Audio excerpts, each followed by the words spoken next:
2, 6.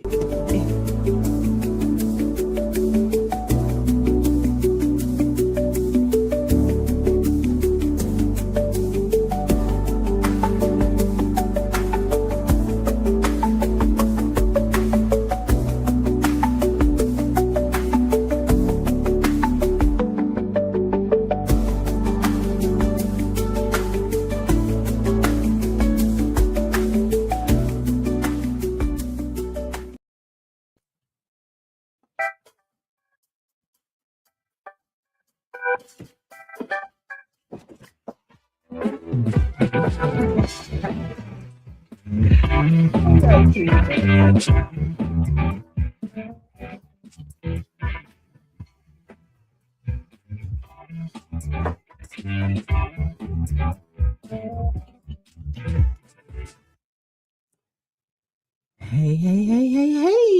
And we are back. Are you going to grab that?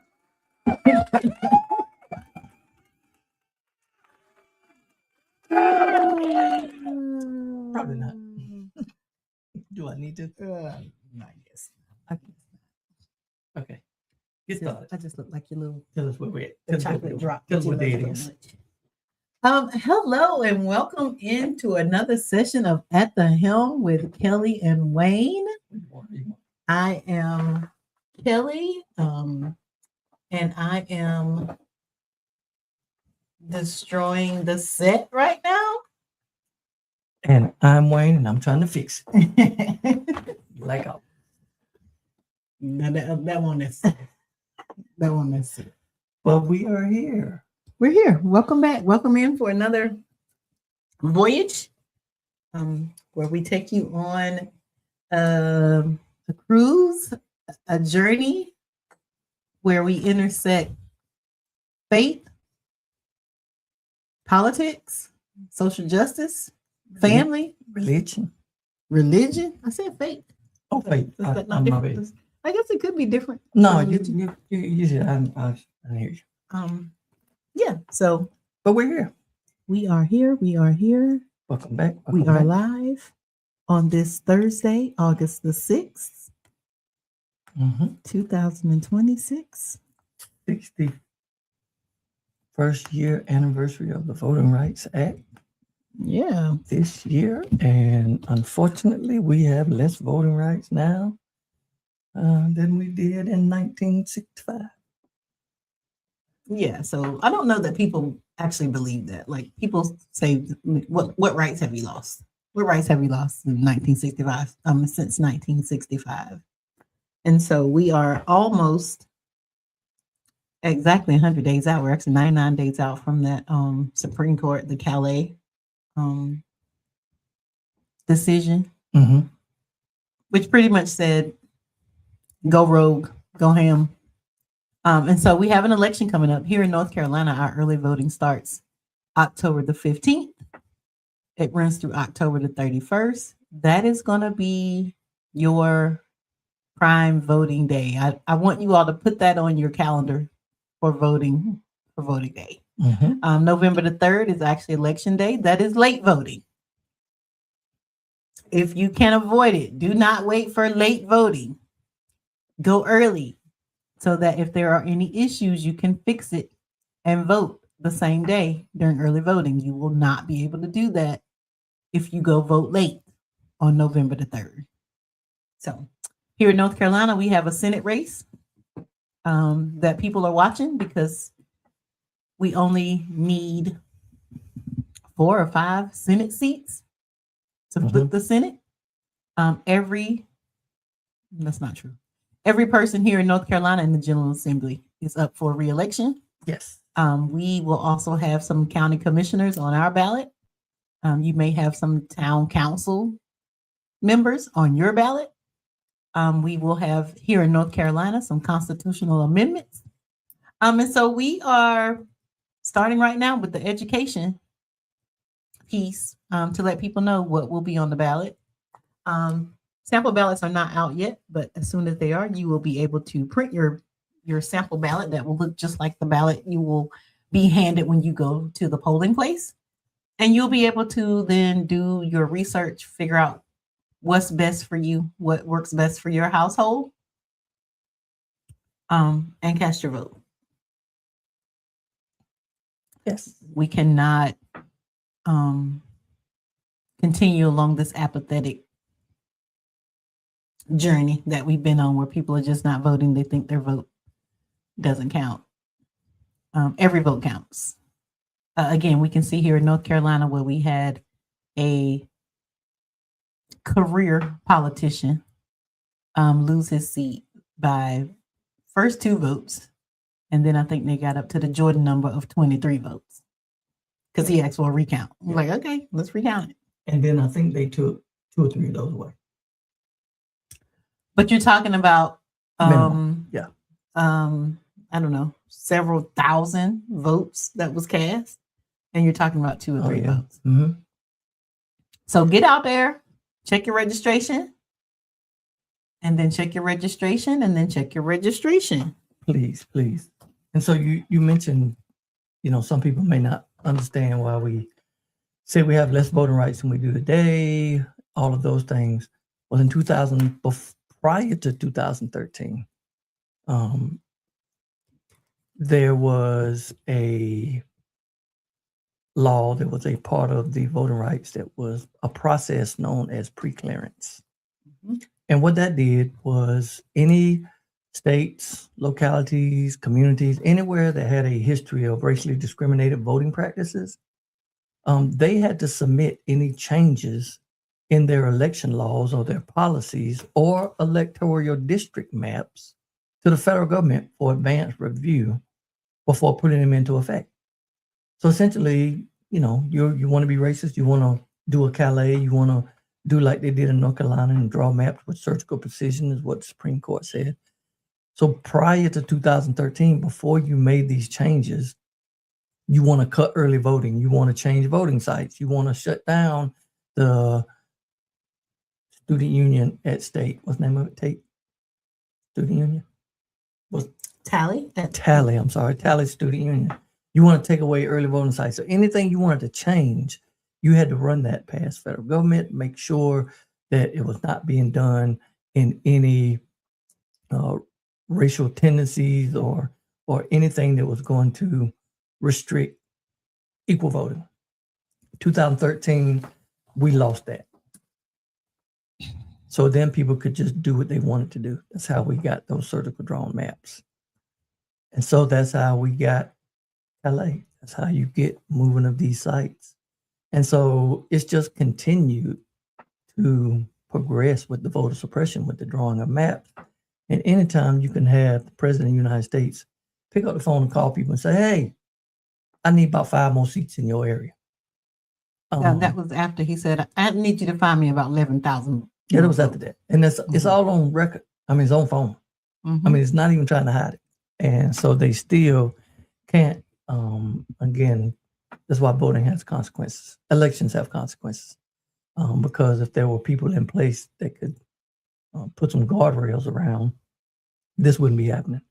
But again, those are the reasons, and they are continuing to try to remove more voting rights in North Carolina. Just last week, they passed, might have the number wrong, 595, House Bill 595. I think it is 598, but it doesn't. We learned that the numbers, the representatives don't even know the numbers. Yeah, they don't even know the numbers. Just know that it is a horrendous voter suppression bill. And so what that gives them the right to do is, first of all, the Board of Elections chair can appoint people on his own, whoever he wants to. And so it used to be where you had to, it had to be balanced party. Now, who you want to on there. It also gives them the right to cut down on early voting days, gives them the right to challenge ballots, pull ballots out, and really for any reason. They can just say, this just looks a little fishy. This looks like it might not be right. So it just really gives them the authority to really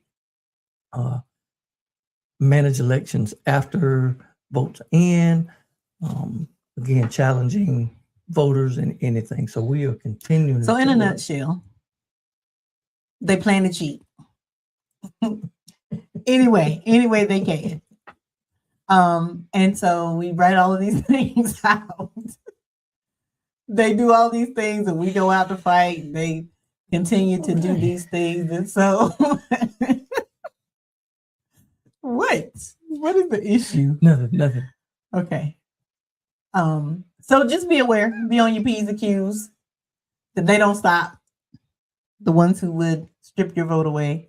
That is another reason why we know voting is important, because if it were not, they would not be working so hard to make sure young people could not vote, to make sure people who are in poverty cannot vote. Definitely don't want Black people to vote because typically we vote in a block.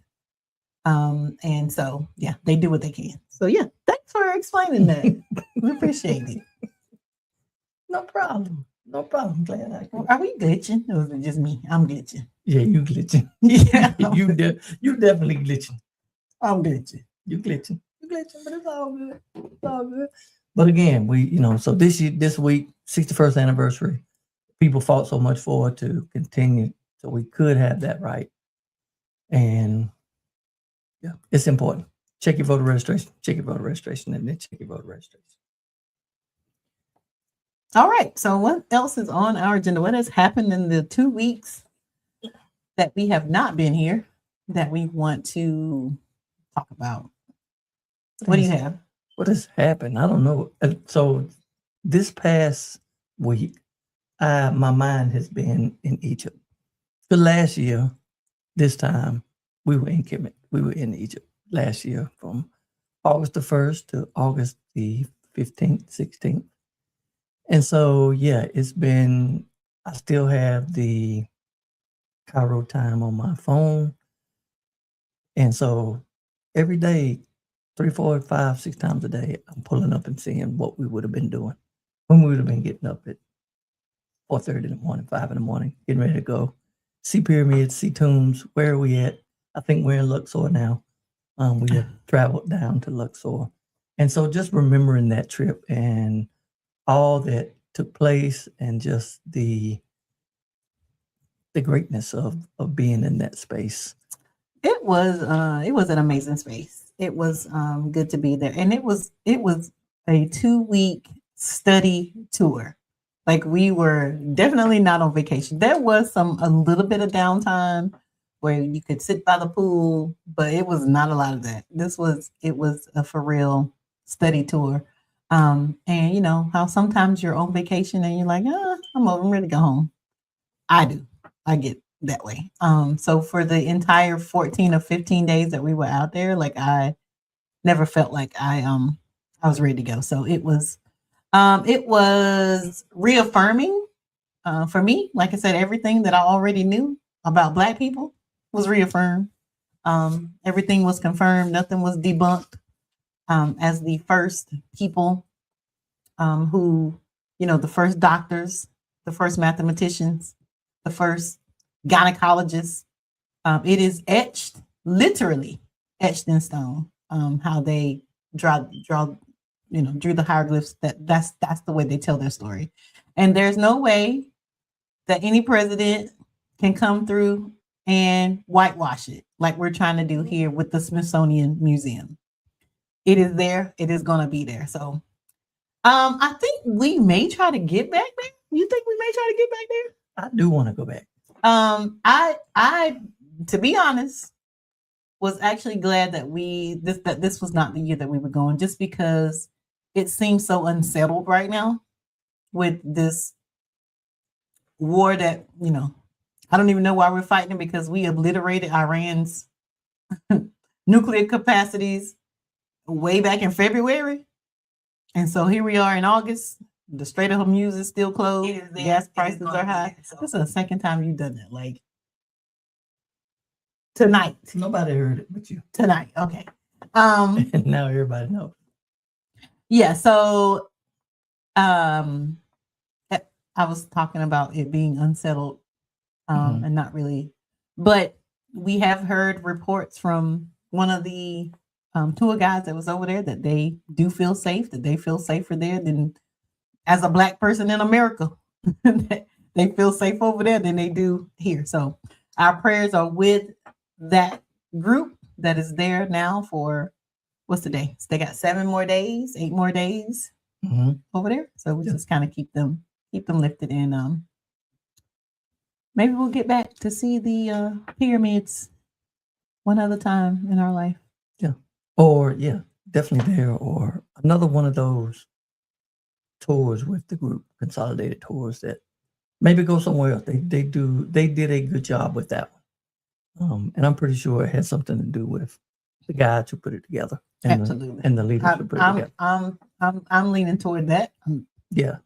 Then the other group, yeah. But it was a group effort, but it was beautiful. But yeah, so we definitely it's on our radar to get back at some point in time. Just to go back again. Why not be in 112-degree weather? Yeah. 110 at night. Why not? Why not? Why not? Why not? And matter of fact, what would we be doing right let it go now? No, I can't. Sleep, or just getting up. Yeah, maybe. Yeah. So that's kind of been definitely heavy on my mind this past week. It'd be 3:17 in the morning. We would be getting up about an hour and a half. So yeah, that's been definitely on my radar all of this week. Speaking of everything Black, happy Black August. Black August. Mm-hmm. Are you all familiar with Black August? Who do we have on? You have anybody on? Who's chatting with us tonight? I can't tell. That's why I was saying it's not the comment. The people are not showing up. Yeah. But yeah, happy Black August. Mm-hmm. You want to talk about it? You want me to talk about it? Go ahead. That was started back in the 70s when was it George Jackson? I think so, yeah. Was a prisoner in California who was killed by prison officials, and his brother started a protest, and it just kind of went from there, where I don't know that it was planned, but you don't have to plan it when the ancestors are involved, because the ancestors is going to lay it out. But there's been so many other things that happen in August where Black people are concerned. A lot of slave revolt took place in August. Let's see. I think 1619 was the month that the first enslaved Africans came, and so that may have set the pace. The colonizers do not know what they do, and so when I say that the ancestors line things up, that's kind of what I mean. Nat Turner's rebellion was in August. Unfortunately, Emmett Till was snatched out of a bed as a child by grown men, and he was killed in August. Fred Hampton. Was he killed in August? He was born in August. Barack Obama was born in August. Happy birthday, President. His birthday was a couple days ago. So we just kind of, it's the time where we get rooted and grounded in liberation. Everything. The Montgomery riverboat incident. That also happened in August. That just resurfaced again. I mean, because it was the anniversary. Yesterday, August 5th. I think so. I think yesterday. Yesterday was the anniversary. So we commemorate the chair earrings, the Afro Man, the aqua Afro Man. What kind of swimmer? Yeah. But happy Black August. Fred Hampton was born in August 30th. James Baldwin's birthday. James Baldwin. 2nd. So it's just, and we know that every month we could do this, go through and find out all of the heroes and heroes that did amazing things every month. And again, that's why all throughout the year we continue to celebrate Black history, and then we just highlight the moments in February and pinpoint, but all year long, because you can't minimize or dismiss all that took place. yeah, so and again, Black August was not made to bring again just the negative and the not a negative reaction of all of the down things, but it's a celebration of again all that has taken place, all that the movement, the community, and I did hear on one of the radio shows when they were talking about the riverboat, and really with Black August and how it relate, how they tied it to the riverboat to where, it was one person who worked the dock who was trying to get the terrorists to move their boat because they were illegally parked where I think one of the riverboats had to come and park. And he worked there. And when the confrontation began, when he was assaulted, he was attacked by the terrorists and defended himself. That it wasn't like, he didn't have people he knew there, but people rallied. And people community came together on one accord to make sure that he was safe and make sure that, he was not being harmed by the terrorist. And, it was kind of, it was a little, they kind of gave a little commentary about what took place. When the gentleman came, then people came to support him. And, there was, a little confrontation. One lady was, moved away from danger by being, they pushed her in the water. But she was being removed from any hurt or harm, stay over here. And just all that took place. And so, yeah, the community that came together at that moment. And then there was someone that actually called in that he was on vacation and he was literally on the boat where it took that took place. And so I think about it said last year, but he said people literally do obscene things to the boat, the terrorist people, the white people. Okay, I was like, I was wondering when you was gonna say it. Yeah, when the boat comes by, yeah, they many obscene gestures. So yeah, so they're still a little upset, maybe a little feeling some type of way about what happened. But sometimes when you FA, you FO. Yep. Hey, Darlene, and yes, happy Black August. That's what we're just talking about. So I don't know how much people know about it or will celebrate it, but yeah. And speaking of that, so this kind of, I guess we could tie it in. That Tuskegee, was it Tuskegee? The college that just came out with the dress code? I think so, yes. So it is a HBCU, and they have said that they no longer can people come to class in pajamas and bonnets and do-rags. And so there's been some conversation, some pushback, I guess, about it. And I guess I can see both sides. First of all, I don't know why you would want to come out in a public place in your pajamas. But also, if you want to come out in a public place in your pajamas, let me do it. So, but I understand that is a place of learning and it's supposed to be preparing them for the real world and getting them ready for work. And so you would not show up. Now I say that. Where's that music coming from? You would not show up for work in your pajamas, but I am, I have to go back to the office a couple of days a week. So I am in the office and I am seeing things that I feel like when I left the office in 2020 was not really appropriate. Like a Lululemon leggings and a jacket. And you work here, like you got a badge. And so I guess I don't know. Does that make me a hypocrite? Like I don't know. I also am of the notion that Black people, regardless of how we show up, always are fighting against racism and prejudice.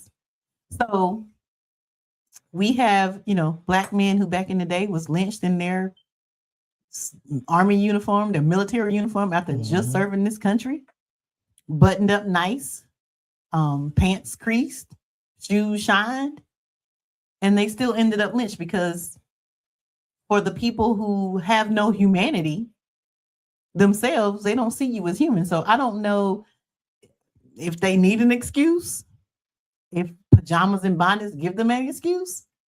But I also know that people are dressed in suit and ties and they are still assaulted and get missing. So what do you think, Wayne?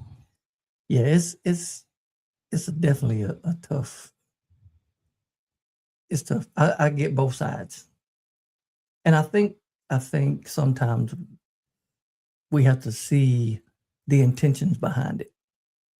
And so, it is, I don't think someone's trying to police their clothing wear. If it is a university institution that says, hey, we want to change maybe some dress code. And again, of course it is. If you're saying these specific things are not allowed, of course you're trying to police what people wear. But of course you are. But I don't think it's I want to see in some ways it's not a negative way. The reason that they want them to change their dress for their reasons is a positive way. And other places when people tell you what you can't wear, like when there was a certain restaurant that tried to put up a dress code, clearly they were trying to keep certain people away from them. I mean, you don't have to show up in those things. Like you don't have to show up to class in your pajamas and your bonnet. Like I don't see that there's no distinction of any dress code. There's certain things that I have to wear to work or that I cannot wear to work. We have a dress code. I don't know. I go back and forth. It's school. These are young people. You're talking about 18, 19, 20, 21. They're old enough to know better. And I just think people are different. Like we used to be concerned about embarrassing our parents and grandparents when we leave the house. That is not true anymore. I don't think people care anymore. Like people don't care. We used to ask ourselves, what would my grandma say? I don't think we're not doing that anymore. I mean, I get it. It is a HBCU. You want people to show up as their best self, but these are people who have gotten into college. You can be your best in a pair of pajamas. They've gotten into college and a bonnet. So the academics is there. The brain is there. Like they have had to say,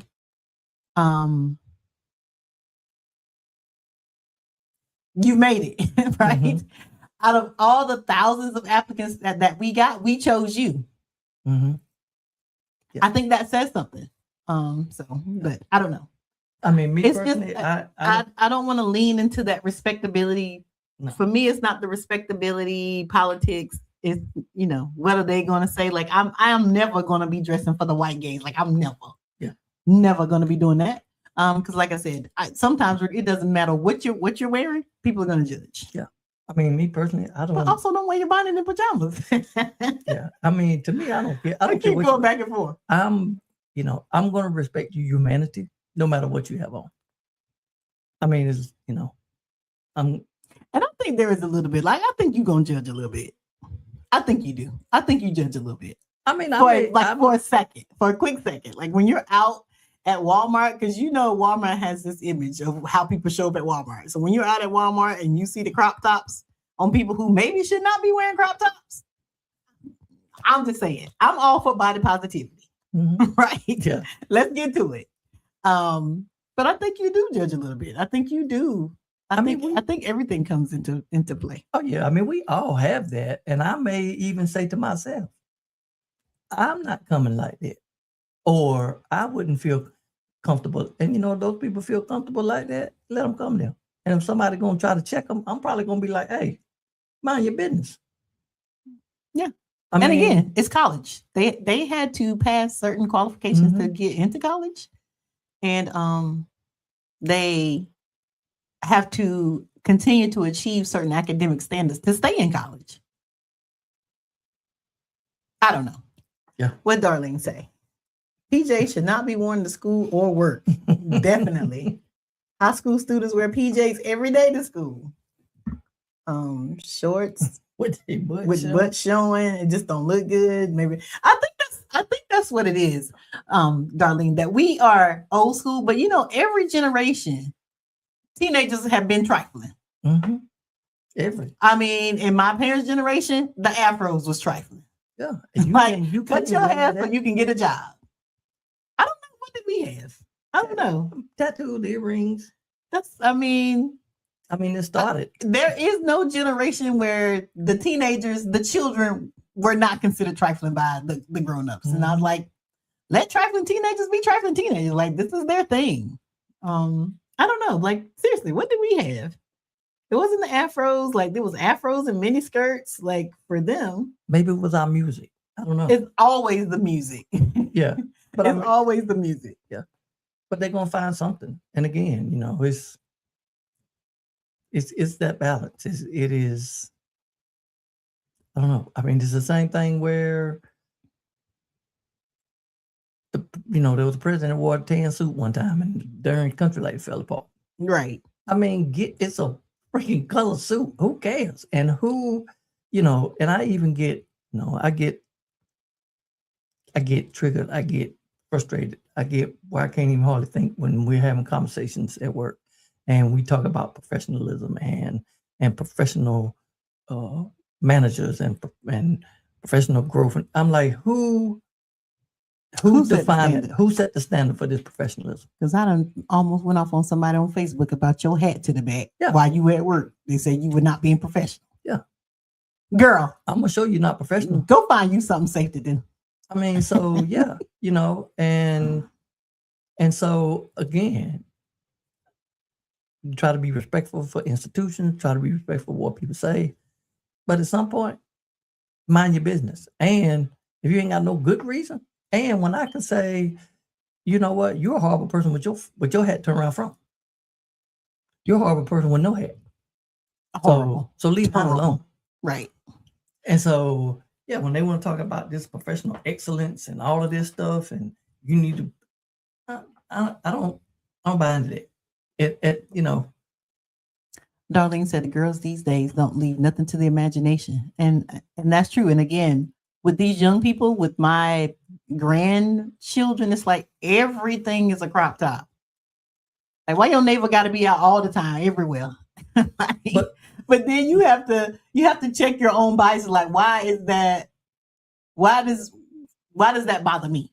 And I think it's because what happens is we sexualize these young children, mm-hmm. and they're not really thinking about it that way. We want to protect them because we know what's out there. Mm-hmm. But we should be making sure that people go to jail that are taking indecent liberties with children. Mm-hmm. We should not be telling children to cover up because there's some creep who is maybe looking at them. Mm-hmm. So again, I go back. I get it. I would prefer that they cover up, but also I would prefer a society where they can wear what they want to wear and not be in jeopardy of being attacked. So, but you're right, Darlene. Like you can see everything. You can see their thoughts.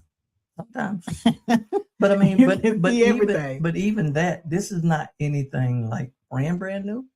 I mean, 50s, 60s, there wasn't a lot of, even like on TV and movies, there just wasn't a lot of that shown.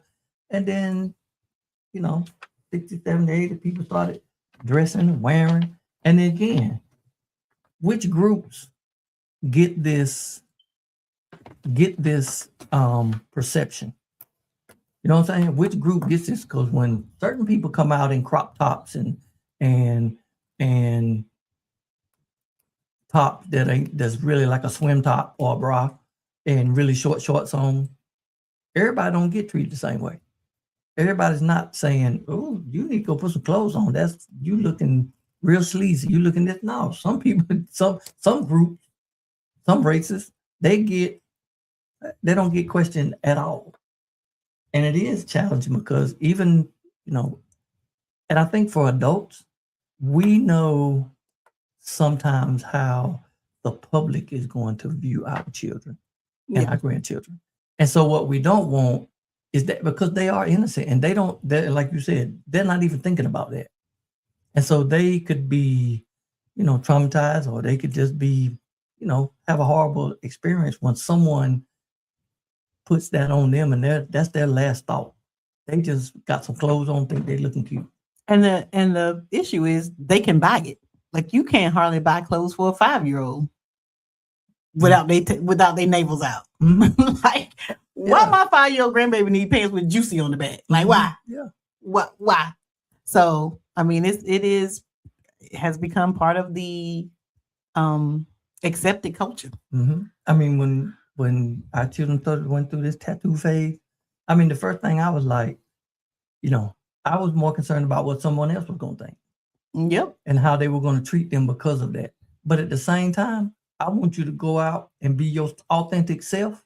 Yeah. And do you and dare somebody to say something. Because but we also want you to be able to support yourself. No, that too. Get a job. No, I got you. Yeah. But I mean, get a job, be able to pay some bills. Yeah. And if that means getting tattoos where nobody can see them. But I mean, I think Justin gave us he just kind of put it in perspective when he said Donald Trump is the president now. The word is officially crazy. This was the first term, his first term. 2016. The world is officially crazy now. Donald Trump is president. Up is down, down is up. And people that are hiring me don't look like y'all no more. They're not y'all anymore. Nope. People that are hiring me got neck tattoos. Mm-hmm. They might have a face tattoo. Hey. And I was like, oh, okay, yeah, I see it. We had somebody work with us, got a face tattoo.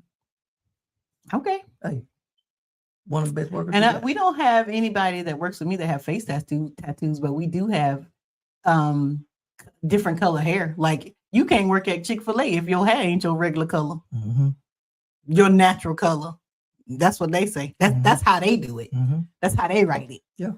But you can be a social worker with purple hair or pink hair or whatever color hair does. I mean, but we are conditioned to have these respectability politics, because we are. When we had our grand opening for the new building, all the council members were there. And one of the council members had some color in their hair, and someone made a comment about it. I'm like, what I got to do with it? There's some horrible people that have been on this council that had their natural color. Exactly. So that's my least worry.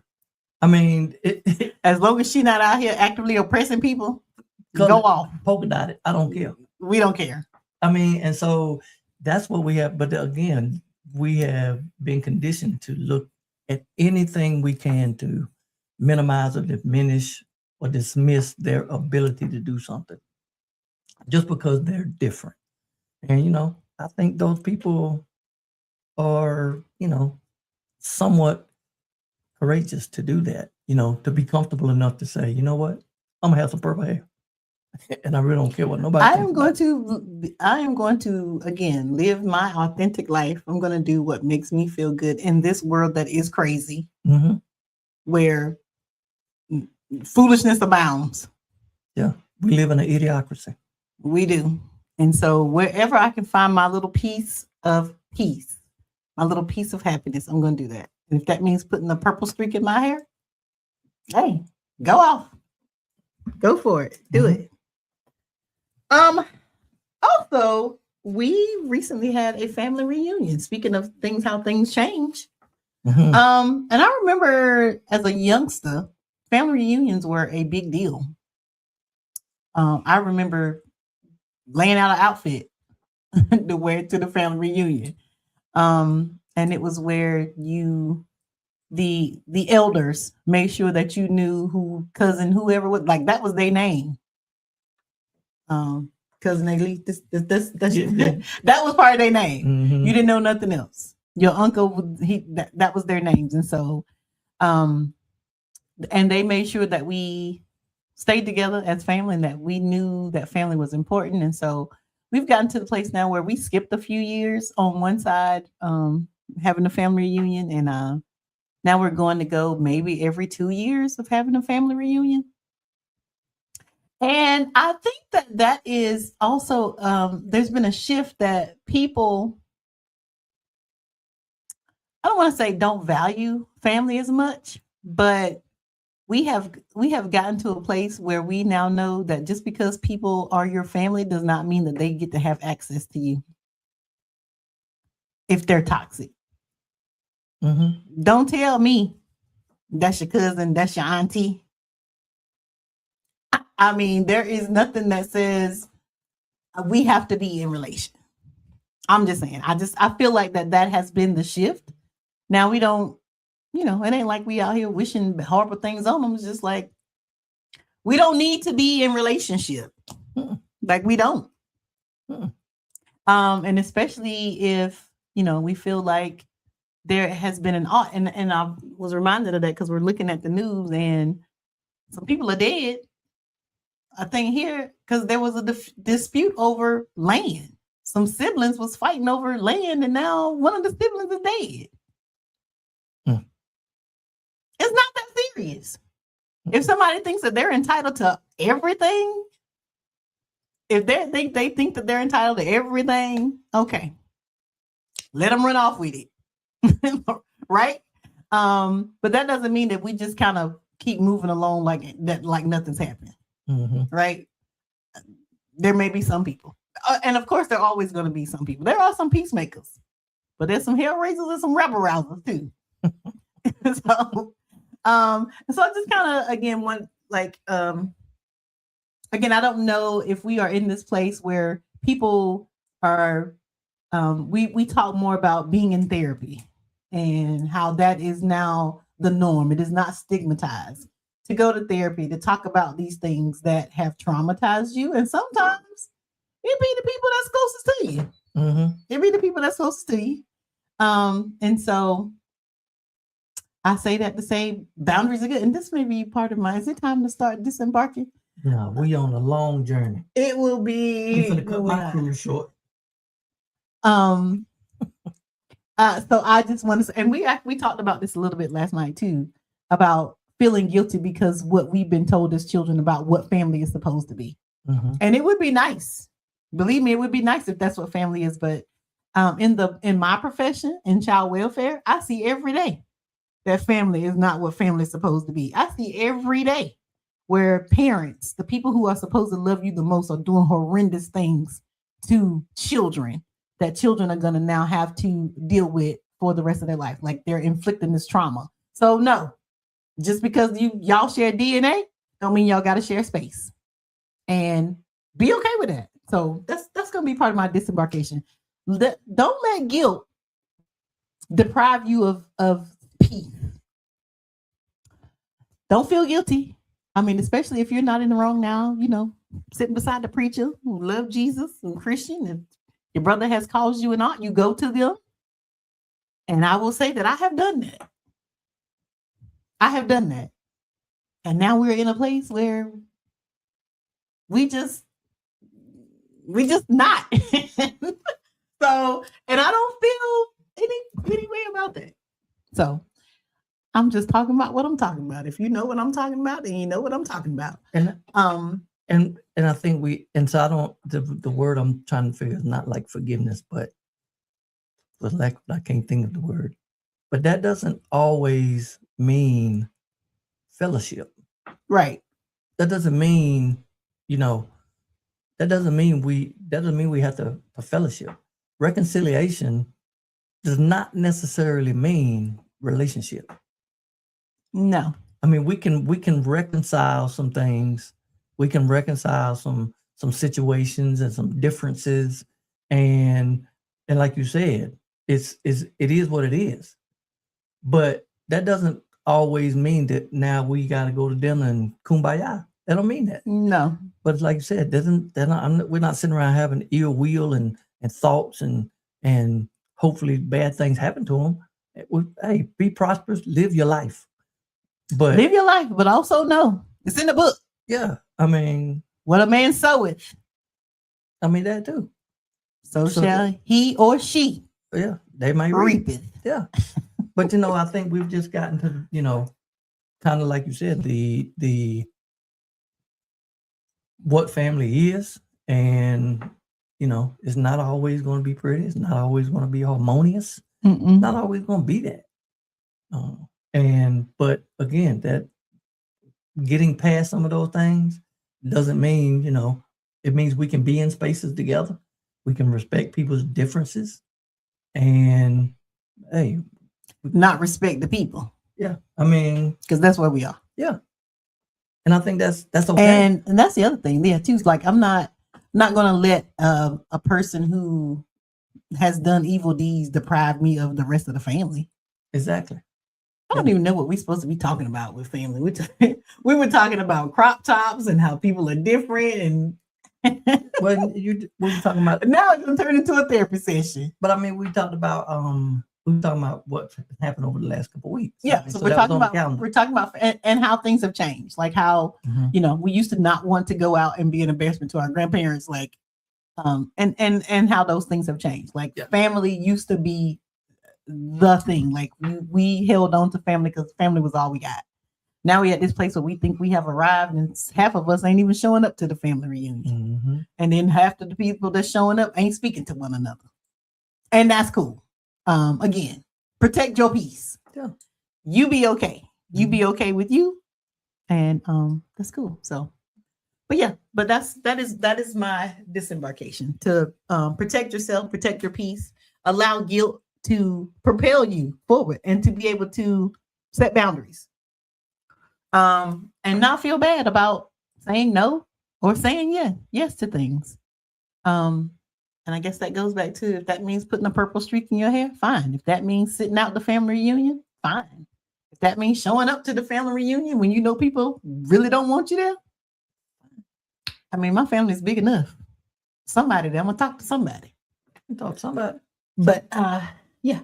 and it's probably there may be a whole lot of people ain't even aware of your situation. So you think it's a big known thing, and you and one other person have the disagreement, and everybody else is walking around like, hey, what? Yeah, that's because you don't make it a big deal. Yeah, and that's the thing. Person who you have an alt with, no, you got to alt with them. Yeah, but you ain't got to make it no big deal. Yeah. And again, you can't let those things control your life. Again, it's like you drinking poison, hoping somebody else won't die. Yep. Or get sick. Yep. Since that make. Be out here. And they living their best life. On your trips to Egypt. Going to see the pyramids. Making plans to see the pyramids. Making plans to take a real cruise, because we got that coming up. On the real cruise line. Yeah. You don't like the cruise line, or you don't want to be on the cruise? I mean, I ain't crazy about the cruise line, but and I mean, it's fine. It's gonna be all right. It ain't work. We're not at work. I am cool with it. I'm gonna have the time of my life because I'm with you. No, and it don't matter if we're on a cruise, sitting here on a little John boat or 50,000 person boat or wherever we at. As long as I'm with you, I'm good. That's good. Don't matter. That's wonderful. Keep that energy. Keep that energy. I mean, it's all good. I'm cool. Keep that energy and find us some flights, because I don't think you've done that. Where the cheap flights at? Because the fuel prices keep going up. They're not coming down. Y'all keep listening to the orange man to say this war is over and the Strait of Hormuz is going to open, and then gas prices go up and down, and he started making millions of dollars and billions of dollars, and now we ain't got no missiles, and Iran shooting missiles that cost them $35,000, and we shooting missiles that cost us $3 and $4 million, and we out of them. Half of our ammunition is gone. A third of the ammunition is gone. It takes years to build it again because they got to do it by hand. Woo! That was a rant. Yeah. And I don't believe half of that neither. First of all, I don't believe we out of missiles. I do. I mean, because he said we won't. Well, that's part yeah. But he said we got plenty. He said we got more than anybody else ever. That let me know we ain't got none. Well, I mean, yeah, that's true, because we could have 10 and they got 5. That's more than they got. I mean, so he said anybody anywhere. I know, that's what I'm saying, but we could only have 100 and nobody else can got but 99. So yeah, I definitely don't trust it. No. Some countries are not fighting. What you think North Korea got? Oh yeah, they got a few. So we ain't just talking about the active wars we engaged in. We don't have more missiles than anybody in the world. No. The war about to be over. And the fact that that's when it's gonna be over. It's when it's gonna be over. When they show up with like the old days with a shield and a spear and a musket and yeah, like, well, look, we got these missiles. I mean, I think the war's over. It's about to be over. Y'all been learn how to start speaking Arabic. That was speaking Iran. What they speak? Iran out there with their little slingshot, killing David, killing Goliath. When you used to see those countries on news when they be out there in the street riding and the police be on one side with the guns and the riot gear and the people in the street throwing rocks. That's where we are. That's what it's gonna be. And for the record, the Strait of Hormuz has never closed. Ever. No. It's only closed to you. Yeah, it's only closed to you. So it's never been closed. They've never controlled any part of it. So yeah, oh my goodness, we are living in these times. But the midterms are coming up. We circle right back to voting because we can't ever get away from it. Early voting starts October the 15th. I mean, the NAACP will be doing some candidates forums. We may have some candidates on here. Who y'all want to hear from? Yeah, in this area, I know Commissioner Sophia Jackson is has an opponent for her seat as Wake County Commissioner. We know that our Representative Aaron Paray, who is right now so consumed with a teacher that's showing up at a elementary school here, who is a transgender woman who is wearing a dress, and so she all in a hoopla about it. Energy. So but we have Wynn Decker who is challenging that seat. We have our Wake County School Board. If you like or don't like what's going on in Wake County School Board, there are several seats on the school board that's up. So we got work to do.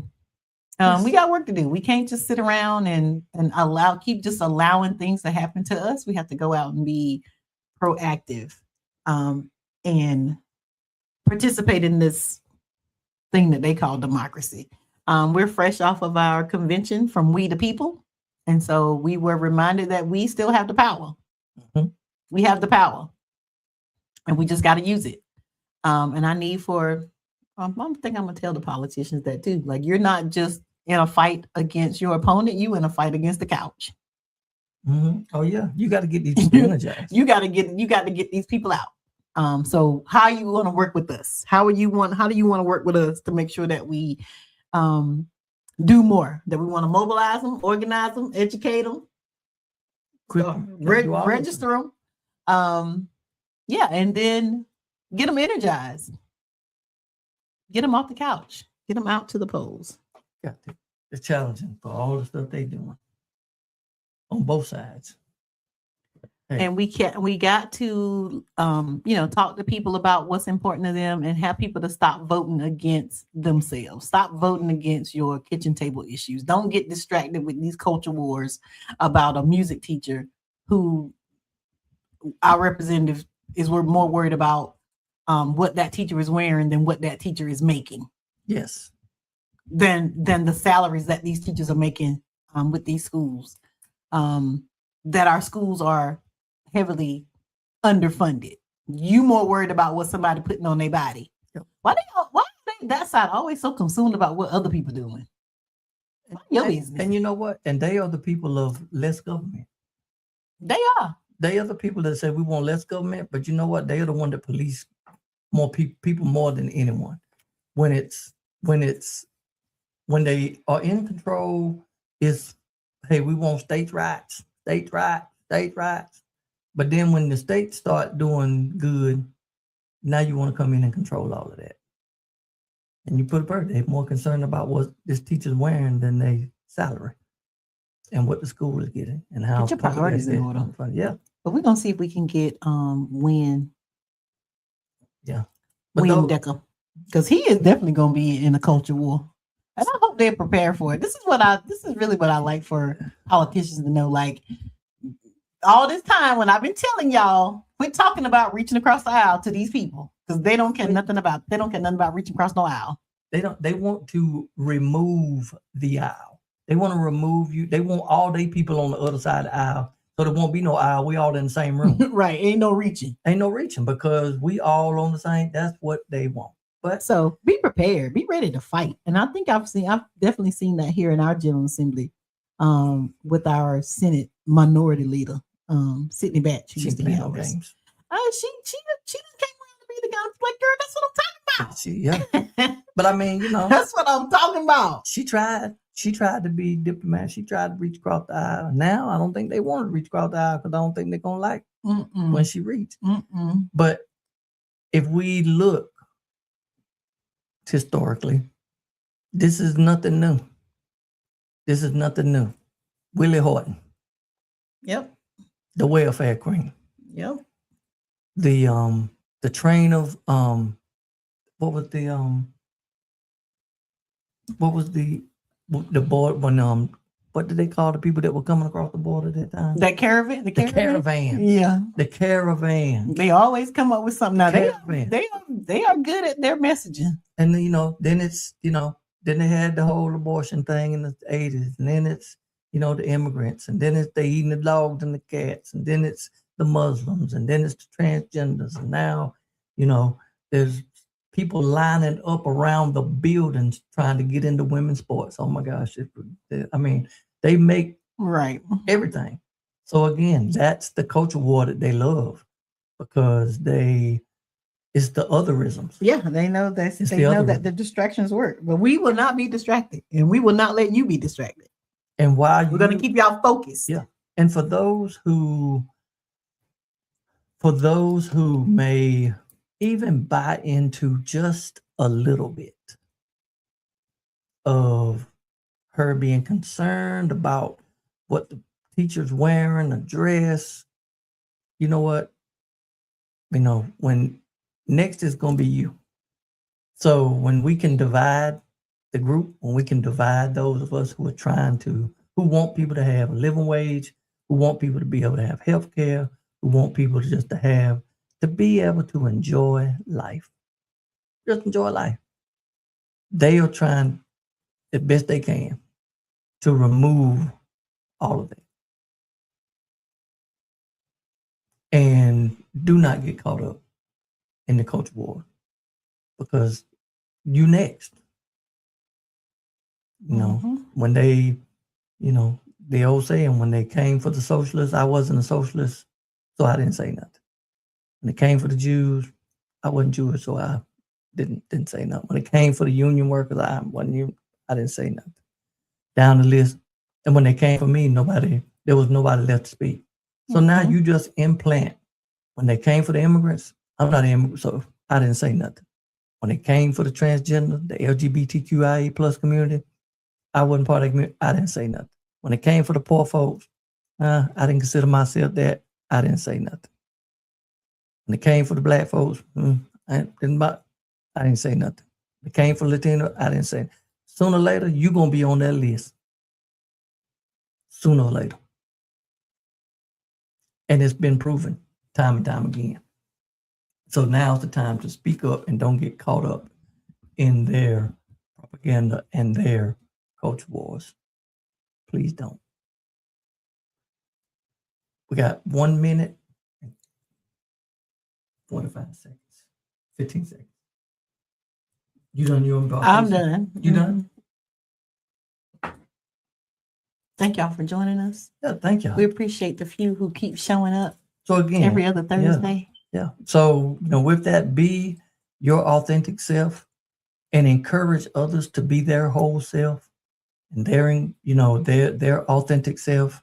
And make sure that you're not the one that's being silent. Make sure you're not the one that is allowing people to oppress others because of where they're from, how they look, how they dress, how they identify.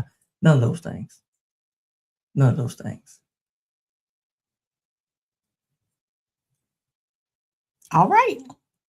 Okay, now you can speak. Thanks for coming anytime.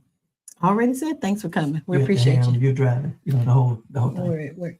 So we encourage you to take control of your ship, write your sail. If your ship is not going where you would like it to go, remember you can always adjust the sails, set your sights on a new path, and trudge forward. So we encourage you all to continue to do that. But always remember that life is 1% of what happens to you and 99% of how you react to it. You are at the helm. Yeah. And if your boat's not going where you wanted to go, sometimes drop an anchor and jump in the water and relax and swim around a little bit. Yeah, just get some of that sea salt in you. Yeah. All right. Until All next right. time.